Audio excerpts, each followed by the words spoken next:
everybody, how you doing? It's Junkyard here with a look at Driver San Francisco. Now this is a great game that's coming out early September, and I figured, well, let's go ahead and take a look at it. Now the concept of the game actually is a sequel to Driver 3, which was a game that I think was released back in 2004. And it was supposed to take place a few months after the events of Driver 3. It reveals that both Tanner and Jericho survived the shootout in Istanbul, pretty much the plot of the other game. What you're watching here is a trailer that Ubisoft went ahead and released for Driver San Francisco. And it actually is pretty cool. It actually, I mean, look at the details of the individuals in the game itself. Now, the characters that you're going to be playing is Tanner himself, but the concept of the game is it takes a little twist. It actually gives you the ability to jump into other individuals' bodies, and I'm going to show you that on the demo gameplay that you're going to see in a second here. Now, the car you're going to be driving right at the beginning here is a 1970 Dodge Challenger. Awesome car. I mean, those are the muscle cars of the day. Yet at the same time, they're going to give you the ability to drive 120 cars, from Cadillacs to Lamborghinis, DeLoreans, to Dodges, to Fords, to Shelbys, Volkswagens, Dune buggies, you name it. 120 cars for you to kick ass in. Now the setting takes place in San Francisco, which is one of the largest driving environments that you're going to see in one of these driving games, with about 208 square miles with numerous landmarks that you're going to recognize from the San Francisco area. Alright, now with the demo itself, it gives you 3 different types of games to play: the Escapist, Team Colors, and Prove It. And they're just short versions of the game themselves. Now this is a single player game. There is also a multiplayer game download.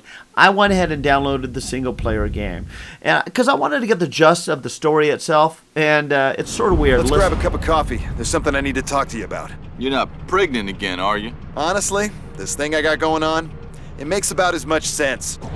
So a lot of us like to go ahead and just jump forward, not really listening to the story itself, especially on demos, but take a listen and you're going to understand why. First time it happened, I was like floating above it all. Mm-hmm. Your standard near-death experience, huh? Yeah, right.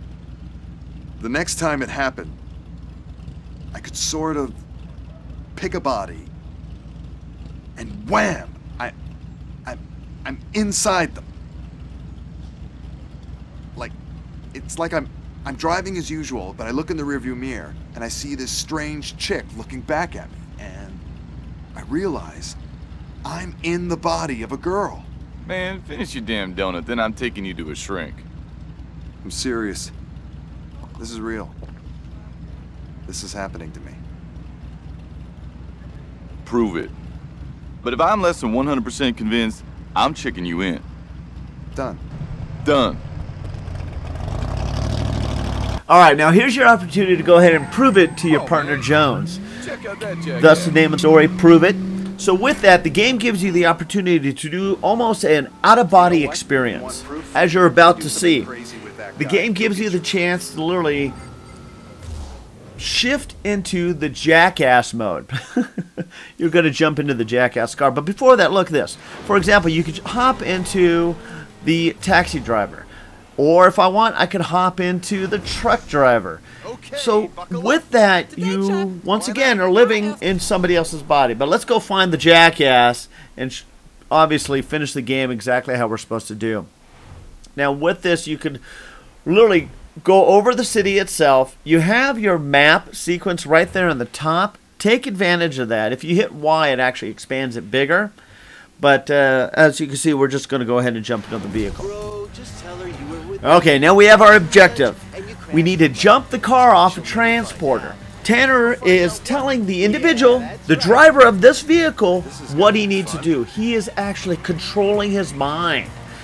And Jones is going, I still don't believe you. You have no idea what you're doing, but look at this. Check that out, Jones. We jump over the car. Alright, so now we're back into Tanner's vehicle. Tanner's driving it, still trying to convince Jones of what the sequence of the concept of what's going on. Now, as far as how much of this actual in-body or outer-body experience is throughout the actual game, I gotta tell you, I really don't know, because thus I have not played the actual game itself. Yet, with the ability to go into somebody else's body, I could see so many different sequences and fun things that you actually could do during the game. Who knows? Because it is a open sandbox type game. You're going to have obviously your story modes. You're going to have your sequences where you got to do your job as a cop. So who knows where it's going to take you. Now, as far as in the demo part, at this point I got to go ahead and get the attention of the police, which, as you can see, I just did.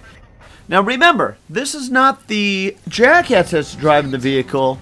It is Tanner that is doing the inner outer body experience, still trying to convince Jones of what the heck is going on.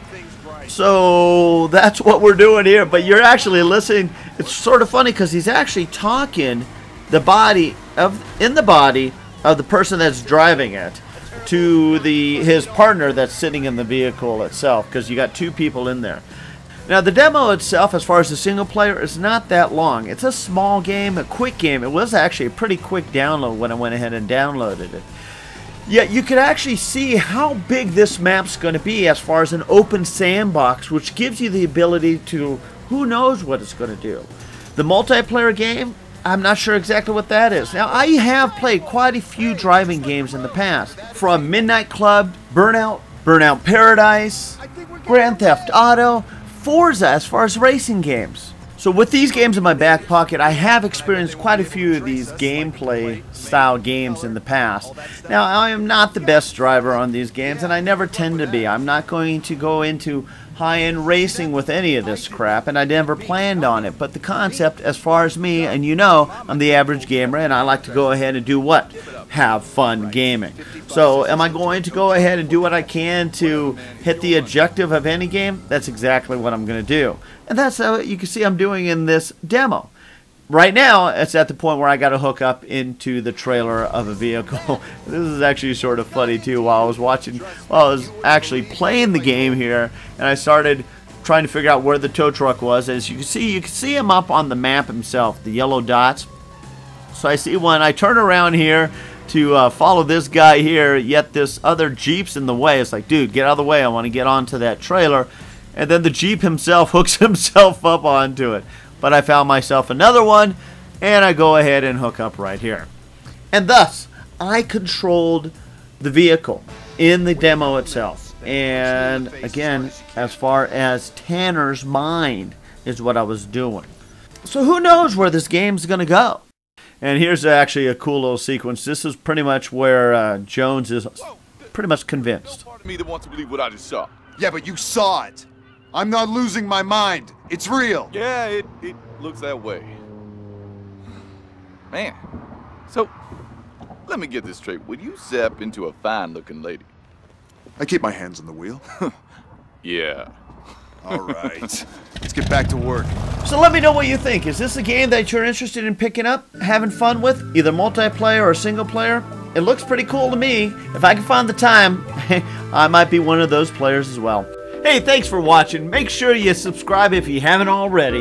This is Junkyard. Needless to say, keep gaming.